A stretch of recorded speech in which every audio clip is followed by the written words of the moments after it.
భార్య: అంతలా ఎలా తాగారండి? భర్త: పాడు స్నేహాలు. వాళ్ళ వల్లే నాకీ పరిస్థితి వచ్చింది. భార్య: అందుకే అలాంటి స్నేహాలు చేయొద్దని చెప్పేది. మీరే పాకుతూ వచ్చారంటే వాళ్ళ పరిస్థితి ఏంటో? భర్త: వాళ్ళకేమి? వాళ్ళకి మందు అలవాటు లేదు కదా! హాయిగా వెళ్ళిపోయారు. వాళ్ళకి అలవాటు లేకపోవడం వల్ల వాళ్ళది కూడా నేనే తాగాల్సి వస్తుంది ప్రతిసారి.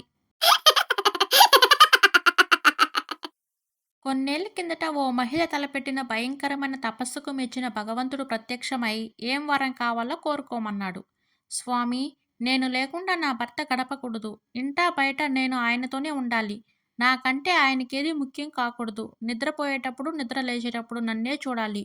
నాకు చిన్న దెబ్బ తగిలినా తల్లడిల్లిపోవాలి. నన్ను కంటికి రెప్పలా చూసుకోవాలి. అలాంటి వరం ఇవ్వండి స్వామి అని కోరుకుంది. ఆమె కోరిక విన్న భగవంతుడు వెంటనే నువ్వు సెల్ ఫోన్‌గా మారిపోదువు అని వరమిచ్చాడు. భర్త: అసలు నా జీవితంలోకి శాంతి ఎప్పుడొస్తుందో? భార్య: ఎవరామె? ఎప్పటినుంచి నడుస్తుంది మీ యవ్వారం? ఇంత వయసొచ్చినా మీ తీరు మారలేదు. ఉండండి మీ పని చెప్తాను.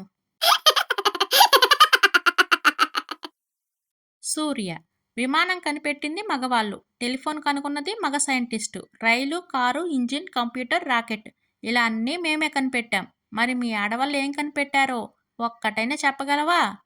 పంకజం: మగ సైంటిస్టులందర్నీ కనిపెట్టింది మేమే కదా!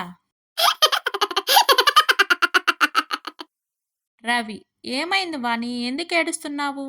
వాణి: 10th రిజల్ట్‌లో మార్కులు తక్కువొచ్చాయి.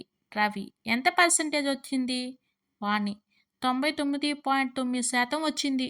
రవి: అన్ని మార్కులు వచ్చినా ఏడుస్తున్నావా? నా ఫోన్‌లో కూడా అంత ఛార్జింగ్ పెట్టలేదు ఎప్పుడు. భార్యతో వేగలేక నిద్రమాత్రలు మింగాడు సుందరం. గమనించిన భార్య ఆస్పత్రిలో చేర్పించగా చావు వరకు వెళ్ళొచ్చాడు. అప్పుడే లోనికి వచ్చిన భార్య: ఏ పని సరిగా చేయడం చేతకాదు. చూడు, ఆస్పత్రి బిల్లు ₹1,00,000 అయింది. ఇంటికి పదండి, మీ పని చెప్తా.